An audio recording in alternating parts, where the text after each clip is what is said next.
श्री कृष्णाय नमः। श्री गोपी जन वल्लभाय नमः। श्री आचार्य जी महाप्रभु की 84 बैठक चरित्र 84 बैठक चरित्र चरणाठ आचार्य कूप पोस्ट चुनार जिला मिर्ज़ापुर उत्तर प्रदेश। श्री आचार्य जी महाप्रभु की बैठक चरणाठ में है, वहाँ आप विराजे। पहले तो आपने सप्ताह की, तब महा अलौकिक आनंद हुआ। उस समय श्री गंगा जी के तीर पर एक ब्राह्मण रहता था। वह नित्य विष्णु सहस्त्र नाम का पाठ किया करता था। उसने 12 वर्ष तक पाठ किए और श्री गंगा जी के तीर पर बैठा रहा। तब एक दिन श्री ठाकुर जी का स्वरूप श्री गंगा जी के प्रवाह में से प्रकट हुआ। यह देखकर उस ब्राह्मण ने प्रार्थना की, महाराज, मैं तो बैरागी हूँ और आप तो महा अलौकिक हो। किसी गृहस्थ के यहाँ विराजो तो भली भांति से सेवा हो। मेरे तो नित्य आधा सेर दूध आता है, उसका भोग धरूंगा और स्नान कराऊंगा। तब श्री ठाकुर जी ने आज्ञा की कि 1 महीना तेरे यहाँ विराजूंगा। पीछे मैं कहूँ वहाँ मेरे को ले चलना। मेरी इच्छा होगी वहाँ विराजूंगा। उस ब्राह्मण ने 1 मास तक श्री ठाकुर जी की सेवा की। पीछे श्री गुसाई जी के प्राकट्य के 1 दिन पहले रात्रि में श्री ठाकुर जी ने उस ब्राह्मण को आज्ञा की, यहाँ से 3 कोस पर चरणाठ है, वहाँ मेरे को ले चल। वहाँ श्री आचार्य जी महाप्रभु विराजते हैं, मेरे को वहाँ पधरा दे। उस ब्राह्मण ने कहा कि मैं तो जानता नहीं हूँ श्री आचार्य जी महाप्रभु कहाँ विराजते हैं। श्री ठाकुर जी ने कहा, वे तो जगत प्रसिद्ध हैं, तू जिसको पूछेगा वही बता देगा और मैं तेरे साथ हूँ। तालाब के ऊपर आप विराजते हैं, वहाँ चलकर तू श्री आचार्य जी महाप्रभु से कहना, श्री ठाकुर जी की आज्ञा करके तुम्हारे यहाँ पधारे हैं। तब वे उसी समय मेरे को पधरा लेंगे तथा तेरे ऊपर बहुत प्रसन्न होंगे। वह ब्राह्मण उसी समय उठकर स्नान कर संध्या गायत्री कर श्री ठाकुर जी को झांपी में पधरा कर वहाँ के लिए ले चला। प्रहर दिन चढ़े चरणाठ में जा पहुँचा।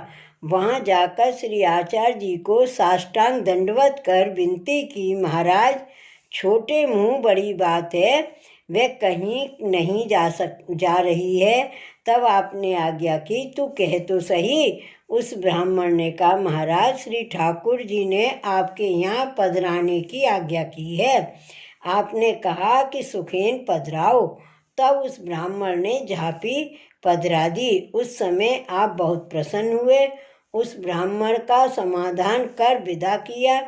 पीछे मध्याह्न के समय संवत 1572 ब्रज पौष बदी नौमी भृगुवार वृषभ लगन के समय श्री विठलनाथ जी का प्रादुर्भाव हुआ। उस समय भूमंडल पर बड़ा जय जयकार हुआ। गोपाल दास जी ने गाया है, पौष नौ में श्रीनाथ जी श्री अक्का जी और उपजियो आनंद, आनंद श्री वृंदावन तनो प्रगटियो। ये भगवद ये जन बधाई गा रहे हैं। वहाँ एक कूप है, उसमें से श्री यशोदा जी, श्री नंदराय जी, श्री ब्रष्मान जी, श्री कीर्ति जी, नंद उपनंद गोप ग्वालन सहित दूध दही की गागर लेकर पधारे और वहाँ भगवद माया से रतन जड़ित महल, डोंडी, दरवाजे सब बन गए। पलना पर माणिक जड़ाऊ, झुमका, हीरा मोती की झालरी, सोना रूपा के भांत भांत के खिलौने रखे हुए हैं। श्री गुसाई जी का मुख निरखकर श्री चंद्रावली जी कस्तूरी का तिलक कर रही हैं, अपने भाव से सूचित करती हैं। श्री स्वामी जी दोनों कपोलों का स्पर्श कर केसर से कमल पत्र लिखती हैं तथा अनेक भाव से सूचित करती हैं। पीछे श्री यशोदा जी श्री कीर्ति जी श्री विट्ठलनाथ जी को पलना में पधराकर ब्रज भक्तों के सहित खिलौने से खिला रही हैं तथा नाना प्रकार से मंगल गा रही हैं।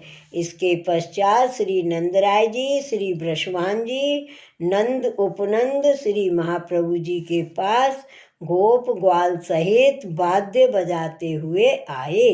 भगवदीय समाज भी आया। तब ब्रज भक्तों ने श्री महाप्रभु जी को अक्षत दूर्वा से बधाई दी। पीछे नंद महोत्सव हुआ। उस समय बड़ा अनिर्वचनीय सुख हुआ। उस समय भगवदियों ने बधाई गाई। पोष निर्दोष सूरज कोश सुंदर मास कृष्ण नवमी शुभ घड़ी दिन आज। श्री वल्लभ सदन प्रकट गिरवर धरन चार्यो विधु बदन सुछवि श्री वल्लभ विट्ठल राज। ऐसी अनेक बधाई गाई। पीछे शेष जी पधारे छाया की और ब्रह्मा जी पधारे और वेद पढ़ने लगे। श्री महादेव जी खड़े होकर तांडव नृत्य करने लगे। इंद्र 33 करोड़ देवता सहित आया और निशान बजाने लगा था। फूलों की वर्षा करने लगा। देवांगना गुणगान करने लगी। श्री व्यास जी श्री सुखदेव जी आदि आए। 88,000 ऋषि मंडल आए जो वे वेद ध्वनि करने लगे। मेघ की सी गर्जना हो रही है। अप्सरा आकर के नृत्य करती हैं। गंधर्व गान करते हैं। बंदी मागध भाट याचक बहुत आए हैं। सभी को श्री महाप्रभु जी सम्मान करते हैं। दूध दही की मानो सरता बह रही हो, ऐसा नंद महोत्सव हुआ। उस समय किसी को देह की सुध नहीं रही। अष्ट महासिद्धि नवनिधि द्वार बुहारती हैं। लक्ष्मी जी द्वार पर बंधनवार बांधती हैं। स्थान स्थान पर मंगल कलश सजे हैं। भुवन प्रति भुवन ध्वज पताकाएं फहरा रही हैं। महा अलौकिक आनंद हो रहा है। उस समय भगवदियों ने बधाई गाई है। उन बधाई की एक एक तुक कही है। जुड़ चली हैं बधाए श्री वल्लभ गृह सुंदर ब्रज की बाला। और जुड़ चाले हैं बधाए श्री वल्लभ गृह प्रगटे श्री विट्ठल राय। और श्री विट्ठल प्रभु प्रकट भये श्री गोकुल सुखदाई। ऐसी अनेक बधाई अनेक भगवदीय जन गाए हैं। पीछे श्री महाप्रभु जी मंगल स्नान करने को पधारे। 100 रुपया मोहर निछावर करते हुए पधारे। श्री गंगा जी में स्नान कर पीछे अपने स्थान पर पधारे। इसके पश्चात दान देने को आप श्री नंदराय जी ब्रष्वान जी बड़े बड़े गोपों सहित श्री आचार्य जी आकर विराजे। आपके यहाँ हीरा माणिक्य के अनेक भंडार भरे हुए हैं। हजारों गाय भैंसों के ठाठ खड़े हैं। जिसने जो मांगा उसको वही दिया।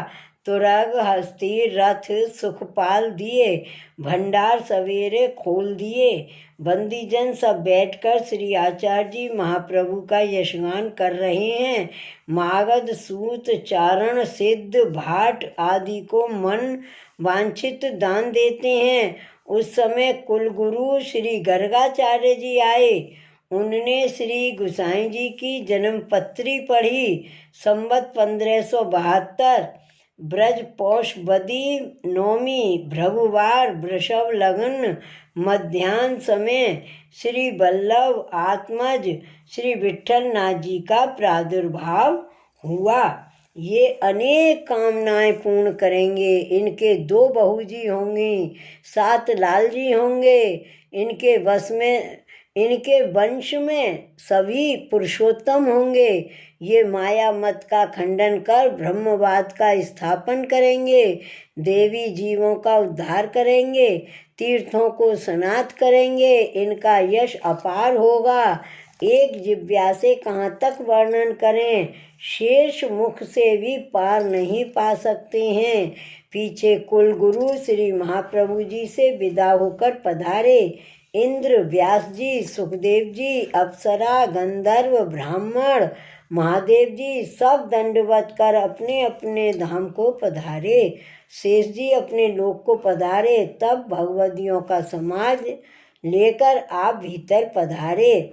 श्री ठाकुर जी तथा श्री गुसाई जी इन दोनों स्वरूपों की एक ही छवि थी, यह देखकर मंद मंद मुस्कान है।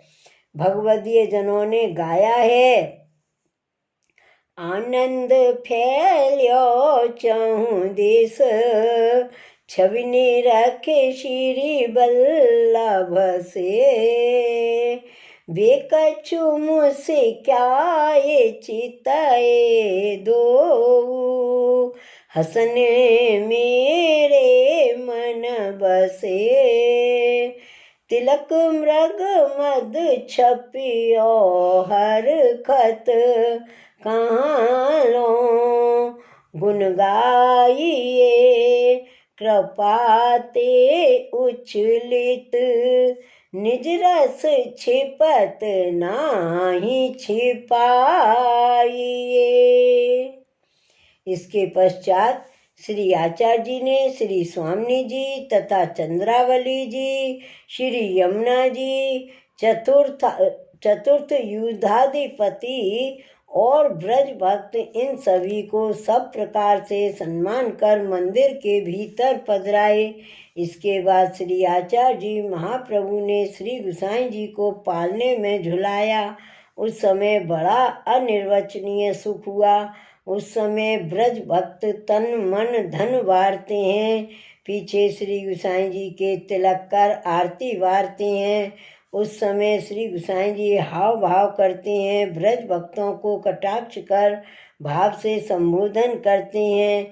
श्री यशोदा जी कीर्ति जी पालने झुला रही हैं, पीछे श्री नंदराय जी, श्री ब्रस्वान जी आदि सब श्री महाप्रभु जी से विदा होकर आशीष दी। सदा आपका घर सुबस बसे और आपके वंश में सभी पुरुषोत्तम होंगे, सभी पुष्टि मार्ग को प्रकाशित करेंगे, सारस्वत कल्प की नित्य लीला कर देवी सृष्टि का अनुभव कराएंगे, श्री गोकुल पुनः बसाएंगे, दिनों दिन अधिक प्रताप होगा, ऐसी आज्ञा कर गोलोक पधारे। श्री आचार्य जी को आज्ञा की कि आप शीघ्र पधारोगे। पीछे ब्रज भक्त गोकुल को पधारे। इसके पश्चात सब अलौकिक भगवत लीला अंतर ध्यान हुई। तब भगवत माया से जो मेहर आदि अलौकिक वैभव हुआ था वह सब गुप्त होकर पूर्व जैसा स्थल हो गया। श्री आचार्य जी तथा श्री गुसाई जी ने सभी के माथे माया का आवरण किया, जिससे सब पिता माता पुत्र इस भाव से जानने लगे। श्री आचार्य जी ने अलौकिक भगवदियों के मनोरथ सिद्ध किए। यह चरित्र आपने श्री चरणाट की बैठक में प्रकट किया। इति श्री श्री गोकुलनाथ जी कृत वन यात्रा तथा पृथ्वी परिक्रमा प्रदक्षिणा गर्भित श्री आचार्य जी महाप्रभु जी की 84 बैठक चरित्र समाप्त। श्री वल्लभाधीश की जय। श्री गोकुलनाथ की जय। जय जय श्री गोकुलेश, जय जय श्री गोकुलेश।